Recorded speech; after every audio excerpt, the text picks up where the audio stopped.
जागृतादि विभेदेपि तद भिन्नेपि सर्पति निवर्तते निजानेवो स्वभावात् उपलब्धिर् जागृतादि विभेदे। कारिका अब तीसरी शुरू हो रही है। इस तीसरी अवस्था में ये बता रहे हैं जागृतादि विभेदे भी तद भिन्ने प्रसर्पति निवर्तते न जाने वो स्वभावात् उपलब्ध।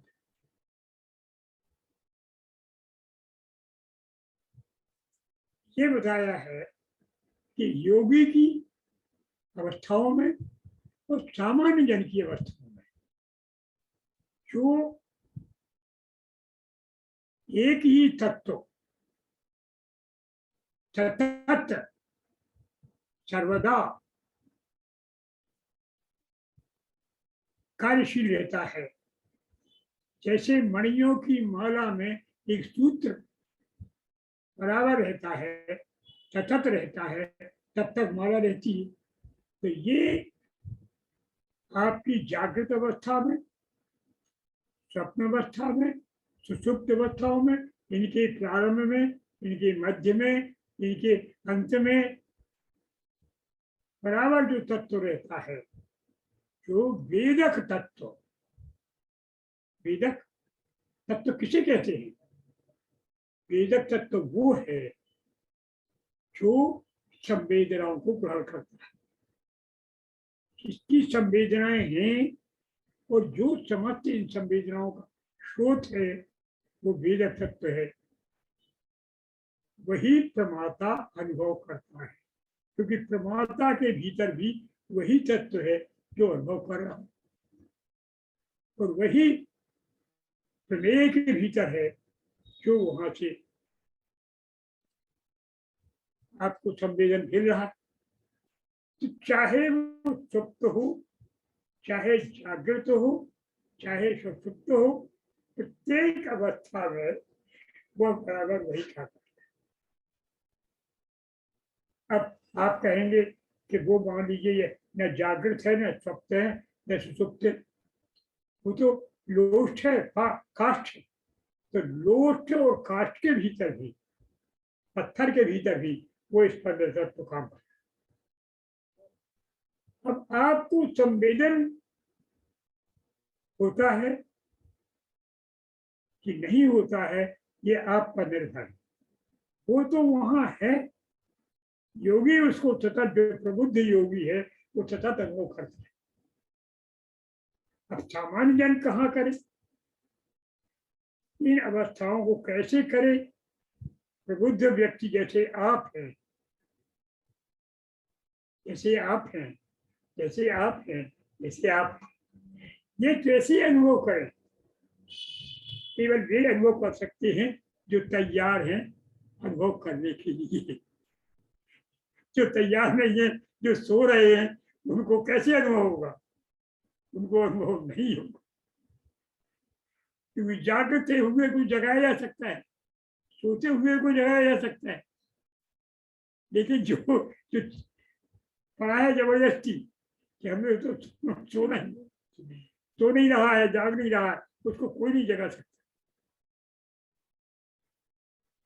तो इसी तरह से जो मूढ़ जन है उनको अनुभव नहीं हो सकता, लेकिन जो चेतना से चाहते हैं कि हम जाग जाएं, जो चाहते हैं हम अपने स्वरूप को प्राप्त कर ले, उनको उस तत्व का ज्ञान होता है विभिन्न अवस्थाओं में।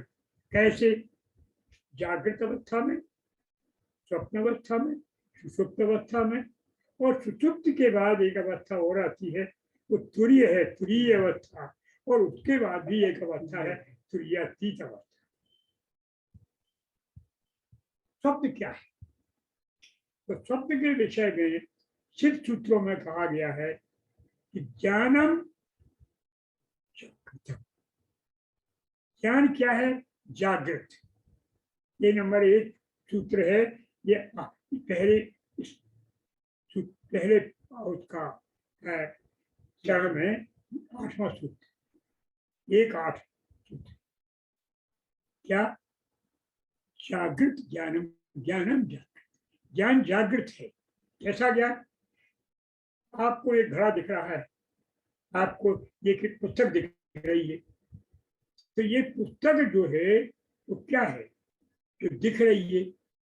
देखने वाले कौन है? आप। तो आप है प्रमाता, पुस्तक है प्रमेय। पुस्तक क्या है? प्रमेय। आप प्रमाता है, पुस्तक है प्रमेय। आप दृष्टा है, तो दृश्य क्या है? पुस्तक। दृश्य क्या है? पुस्तक। तो आप प्रमाता है, पुस्तक है प्रमेय। तो ये प्रमेय जो है वो आपसे अलग है। एक ही प्रमेय को अनेक प्रमाता देख सकते हैं। ये जागृत अवस्था का फर्क है। घड़ा एक रखा हुआ है, आप भी देख रहे हैं, मैं भी देख रहा हूं, और दूसरे भी देख रहे हैं, वो 25 लोग देख रहे हैं। 25 प्रमाता उस एक घट को देख सकते हैं। और सारी इंद्रियां काम कर रही हैं, ज्ञानेन्द्रियां, कर्मेंद्रियां और मन, बुद्धि। ये पूरा पुरेष्ठक काम कर रहा है, ये सब जागृत है। ये अवस्था है जागृत, इसलिए इसको कहा गया है ज्ञानम जागृत। ज्ञान है जागृत। अब आपने ये प्रत्यक्ष जो यहाँ ज्ञान किया है, ये जब स्वप्न होता है तो स्वप्न अवस्था में क्या हो जाता है? स्वप्न अवस्था में आपकी जो पुर्यष्टक है उसमें से ज्ञानेन्द्रियां आपकी हो गई, लेकिन 3 बच गए, बुद्धि और मन और अहंकार। आपकी ज्ञानेन्द्रिय बंद, कर्मेंद्रिय तो बंद है ही, तो कर्मेंद्रिय ज्ञानेन्द्रिय दोनों नहीं है। हम आपसे ये कह रहे थे, यही बात की हुई थी कि जागृत अवस्था कैसे कहते हैं?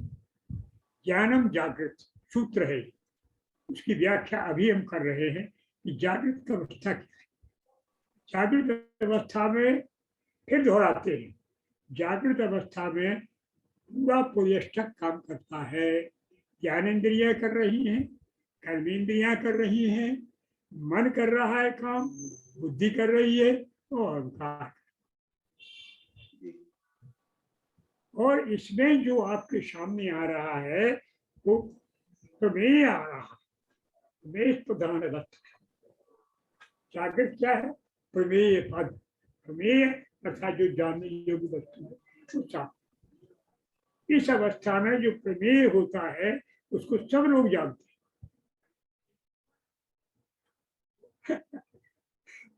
इस अवस्था को अन्य प्रमाता भी मिथ्य प्रमाता जानते हैं। ये जागृत अवस्था है। किंतु जो स्वप्नावस्था है वो स्वप्न विकल्प है। स्वप्न को केवल आप जान सकते हैं, आपका स्वप्न। हाँ, जो आप स्वप्न देख रहे हैं तो हम नहीं देख, वो दूसरे ये नहीं देख रहे। आपका स्वप्न हम नहीं देख रहे, आपका स्वप्न हम नहीं देख, आप ही देख रहे। और स्वप्न में आपकी कर्मेंद्रिय शांत, ज्ञानेन्द्रिय शांत, केवल मन प्रमुख है। बुद्धि है, बुद्धि का काम है निर्णय करना, लेकिन अनुभव करना केवल मन का है। 3 में से जो प्रेष्ठक है, मन, बुद्धि, अहंकार। मन का काम है मन करना, ये सब कुछ कर सकता है, सारी इंद्रियों का। इसीलिए राजा कहा, मन को इंद्रियों का राजा, क्योंकि मन वो सब काम कर सकता है जो आपकी कर्मेंद्री और ज्ञानेन्द्रीय करती हैं, वो कल्पना में कर सकता है। विकल्प वही है। मन सब कल्पना में कर सकता है वो काम जो इंद्रियां प्रत्यक्ष में करती।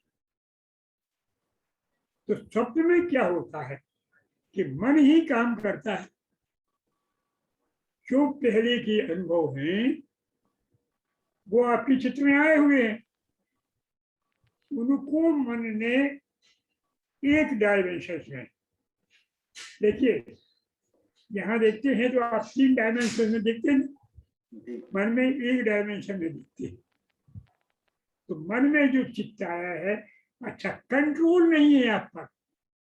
आप घोड़े को चाहेंगे कि मुड़ करके पीछे से देख ले तो प्रत्यक्ष में देख सकते हैं जागृत, लेकिन स्वप्न में आप उस घोड़े की पूंछ अगर देखना चाहते हैं तो पूंछ नहीं देख सकते घूम के, क्योंकि आपको जो दिख रहा है उस पर कंट्रोल नहीं है। आप उसको बदलना चाहें कि घड़े की जगह पे उठा के अपने लोटा रख दिया, वहां नहीं रख सकते लोटा आप।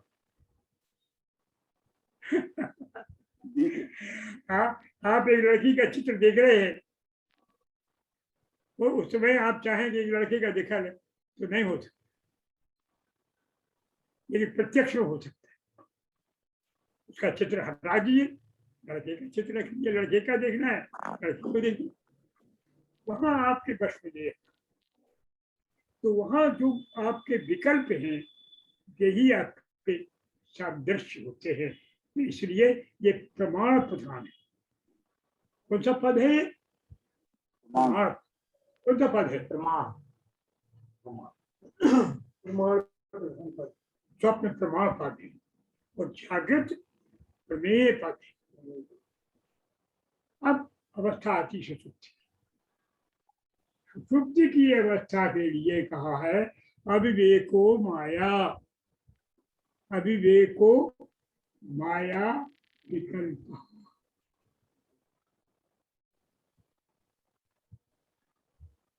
सुषुप्ति अविवेक माया के प्रभाव से सुषुप्ति है, क्योंकि इसमें मन को भी उसने मोहित कर दिया। इसने तमोगुण में, जागृत में सतोगुण है, सब काम कर रहे हैं, किसी पे आवरण नहीं डाला। स्वप्न में सब पे डाला है,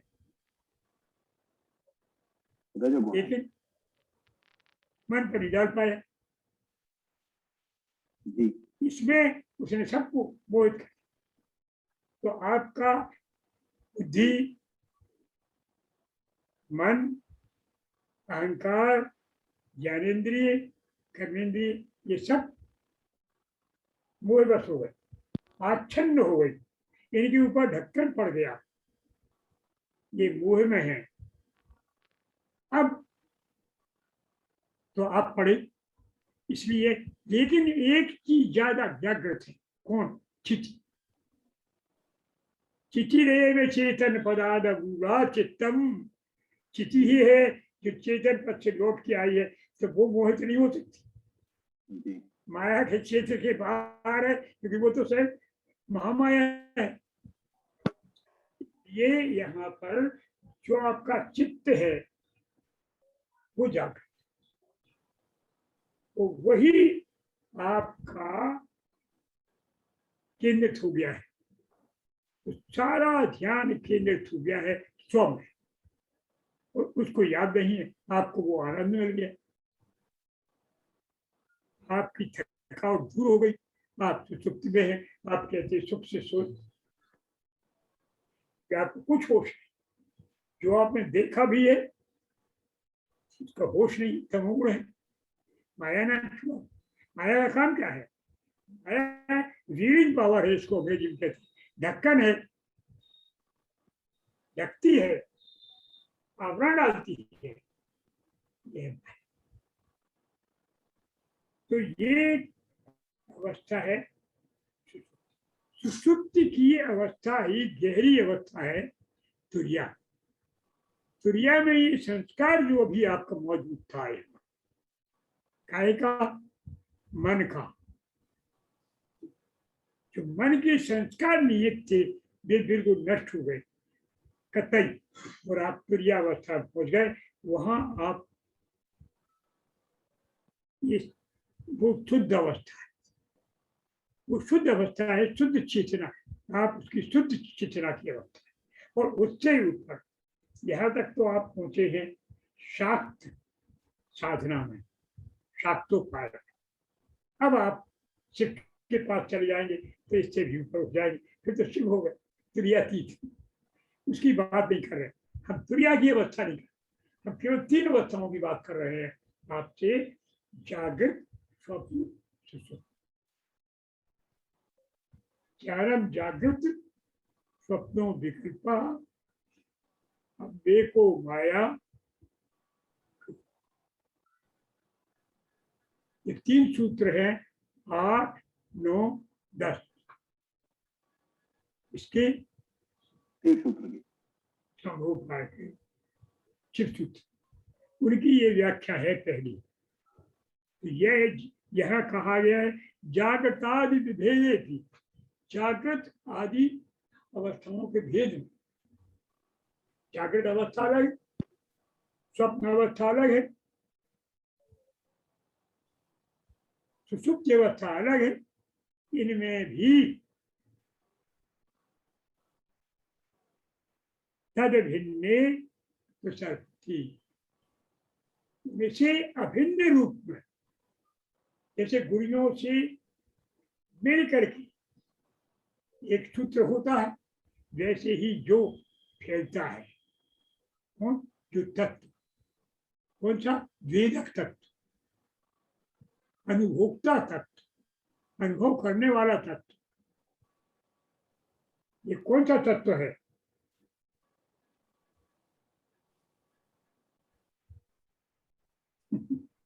ये वो तत्व है जो स्पंद है। ये स्पंद तत्व सब में फैला है, ये कहीं बंद नहीं हुआ। जागृत में भी जागृत है, स्वप्न में भी जागृत है, स्वप्न आपको याद है, सुषुप्ति में ये याद है कि हम सुख से सोए। तो ये जो याद है वो किसको है, जो वेदक तत्व है आपके भीतर, संवेदक है, जो प्रमाता के भीतर जो शक्ति है, स्पंदन शक्ति, वो है। इनमें भी ये फैला हुआ है। ये पहले चढ़ का अर्थ हुआ, जागृतादि विभेदे भी, जागृत आदि अवस्थाओं के भेद होने पर भी जो इन समस्त अवस्थाओं में इनसे अभिन्न होकर, इनसे मिल होकर जो फैला है, वह तत्व निवर्तते निजान्नेवो स्वभावात्, निवर्ते निजान्नेवो, पलटता नहीं है कभी, वो निवर्तते निजान्नेवो, अपने स्वभाव से, अपने स्वभाव से वो कभी स्खलित नहीं होता, निवर्तते, लौटता नहीं है, वो निश्चल है, उसी स्वभाव में है। कैसा स्वभाव है उसका, सब जगह व्याप्त है, हमेशा व्याप्त है, सतत व्याप्त है, सर्वदा व्याप्त। निवर्तते निजात, निजात माने अपने स्वभाव, स्वभाव से नहीं, जो अपने स्वभाव से कभी नहीं, उसका स्वभाव स्वभाव उपलब्ध कहा, किस, कौन, जो उपलब्ध तत्व है, जो इसके भीतर इन सारी उपलब्धियों को जो करता है, कौन है, कोई स्पंद तत्व, वेदक तत्व है ना, वही है प्रमाता के भीतर जो अनुभव कर, तो अनुभव करने वाला उसी तत्व के द्वारा ये सब हो गई। जागृत अवस्था में, स्वप्न अवस्था में, सुषुप्ति अवस्था में, जो इनसे अभिन्न होकर के भी फैलता रहता है, क्योंकि वो स्वभाव जो तत्व है वो अपने स्वभाव से कभी भी विपरीतगामी नहीं होता। ये बात इसमें कही है। ये बात इसलिए कही ये इसलिए कही कि कैसे जानते हो कि स्पंद तत्व तो सारी अवस्थाओं में है, तो ये है कि ऐसे अनुभव होता है, हर एक उसी का अनुभव होता है। ये है इस अवस्थाओं की बात ये हुई कि सुषुप्त। अब देखिए आप कि जागृत अवस्था और स्वप्न अवस्था और सुषुप्ति अवस्था योग में किस अवस्था की समकालीन है। योग में कहाँ है? देखिए, जागृत अवस्था है धारणा की अवस्था। योग में धारणा क्या होता है? कोई एक विचार लिया और विचार को समूह से देखते हैं।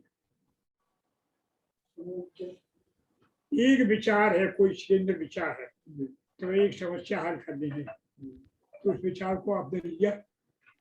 अब उसको आपने शंकर जी के भजन कर रहे हैं, तो ध्यान करना चाहते हैं। किसका ध्यान करना चाहते हैं? शिव का। तो क्या करेंगे आप? शिव के गुण को पहले आप सोचेंगे कि शिव के गुण कौन से हैं। तो सूर्य लिए है, डमरू लिए है, चंद्रमा है उनके माथे पे, ये सब देखेंगे और आपने देखे हैं उन गुणों को आप उसे मिलाएंगे। ये जागृत अवस्था है, ये आप धारणा में करेंगे, इन पे आप केंद्रित करेंगे अपने आप। ये जागृत अवस्था है। अब आपने इनको सबको केंद्रित करके जब शिव का स्वरूप बना लिया, तब केवल हट गया सब जगह से। आप फिर दुनिया में चंद्रमा को नहीं देखेंगे। अभी आपने देखा था चंद्रमा कैसा होता, शिव में देख रहे हैं। सांप कैसे होते हैं, शिव में देख रहे हैं। त्रिशूल कैसा होता है, शिव में देख रहे हैं। उनका पूरा शरीर कैसा होता है, शिव में देख रहे हैं। अब ये सब देख लिया, आप इकट्ठा कर लिया, इकट्ठा केंद्रित हो गया आप पर। चीजें बैठो, तब समझ में आएगा। तो फिर जब तुम देखोगे, इस पर केंद्रित करोगे, तो फिर ये सब चीजें हट जाएंगी। बाहर का चंद्रमा खत्म, बाहर का त्रिशूल खत्म, बाहर का शरीर खत्म। अब आपके इन सब से मिलके जो शरीर बना है, उस पर आप केंद्रित। शिव, ये क्या है? ध्यान। ये क्या है? ध्यान। ध्यान क्या है? ये ध्यान, जिसमें आपकी सारी इंद्रियां केंद्रित होकर के एक जगह आ गई। पर्यटक आपकी कहाँ है? केवल शिव पर केंद्रित है। फिर तुम शकल नहीं देख रहे कि कौन मंदिर में आ रहा है, कौन जा रहा है, सब कुछ नहीं देख रहे। देखते हुए चाहे आंख खुली हो चाहे बंद हो, तो आंखों के आगे शिव दिख रहा, यहां तक ध्यान है। लेकिन समाधि नहीं है ये। समाज में तुम भूल जाओ कि तुम देख रहे हो, भूल जाओ कि शिव दिखाई दे रहे हैं, भूल जाओ कि कुछ देख रहे हो, तो वही हो जाओ जो तुम हो। ये समाधि, यही है सुसुप्ति। चित्त केवल वहां हो गया, बुद्धि खत्म, ज्ञानेन्द्रिय आंख खत्म, रूप खत्म हो गया, कान शब्द शिव के सुन रहे हैं, इस खत्म, नाक शिव की सुगंध दिव्य आ रही थी, सुगंधे में गोष्ठी वर्धन, वो सुगंध खत्म। शिव का वो शीतल था, वो स्पर्श, गंगा जल बढ़ रहा है, ठंडक हो रहा, ये सब खत्म। तुम शिव में मिल गए, शिव तुम में मिल गए, तो तुम्हें ये होश नहीं है कि तुम हो कि शिव है, क्या है। ये चित्त तुम्हारा पहुंच गया, ये सब।